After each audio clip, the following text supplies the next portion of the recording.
Halo teman-teman, hari ini kita akan membahas performa keuangan perusahaan MKPI secara mendetail dengan pendekatan investasi fundamental. Pertama-tama, mari kita tinjau pertumbuhan pendapatan MKPI.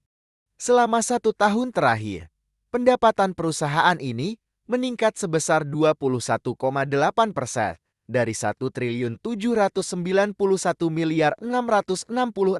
menjadi 2.290.980 Jika kita melihat rata-rata historis dalam 5 tahun terakhir, pertumbuhan pendapatannya memiliki CAGR sebesar 0,2%. Dari data ini, dapat disimpulkan bahwa MKPI mengalami peningkatan pendapatan yang signifikan dalam 1 tahun terakhir.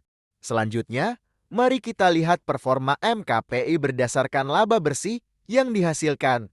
Tahun ini, laba bersih perusahaan ini meningkat sebesar 25,5% dari 642 miliar 227 juta menjadi 862 miliar 504 juta.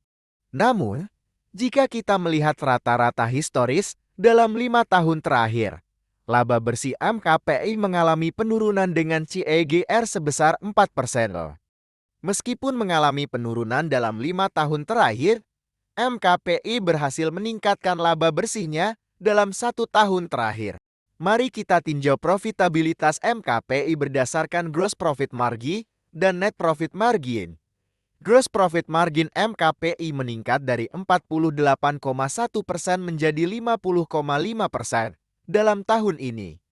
Sedangkan net profit margin MKPI meningkat dari 35,8% menjadi 37,6%.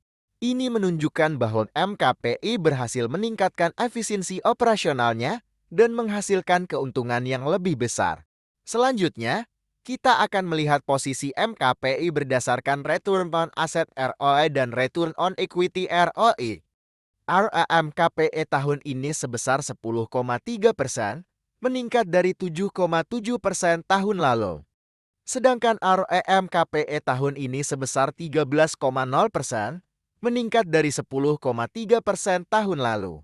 Peningkatan ROE dan ROE menunjukkan bahwa MKPI berhasil menghasilkan keuntungan yang lebih baik dari aset dan modalnya. Ini merupakan indikasi baik untuk keberlanjutan pertumbuhan perusahaan. Mari kita melihat seberapa sehat keuangan MKPI berdasarkan debt to equity ratio. Tahun lalu, debt to equity ratio MKPI sebesar 0,1 kali, dan tahun ini turun menjadi 0,0 kali. Hal ini menunjukkan bahwa MKPI memiliki keuangan yang sehat dan tidak terlalu banyak berhutang. Sekarang, mari kita bahas Buffett Score dari MKPI. Buffett Score MKPI adalah 4/6 yang menunjukkan bahwa perusahaan ini memiliki kualitas yang baik. Untuk informasi lebih detail mengenai Buffett Score, kalian bisa mengunduh aplikasi investor yang link downloadnya ada di deskripsi. Selanjutnya, kita akan membahas tahap yang paling ditunggu-tunggu, yaitu valuasi.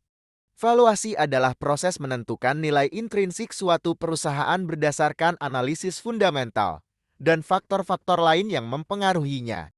Margin of safety adalah selisih antara harga saham saat ini dengan nilai intrinsiknya. Margin of safety menunjukkan sejauh mana harga saham berada di bawah nilai intrinsiknya, dan semakin besar margin of safety, semakin baik potensi keuntungannya. Saat ini, fair value dari MKPI dalam valuasi berdasarkan PB/BAN adalah 26.568 dengan margin of safety sebesar minus 7,9%.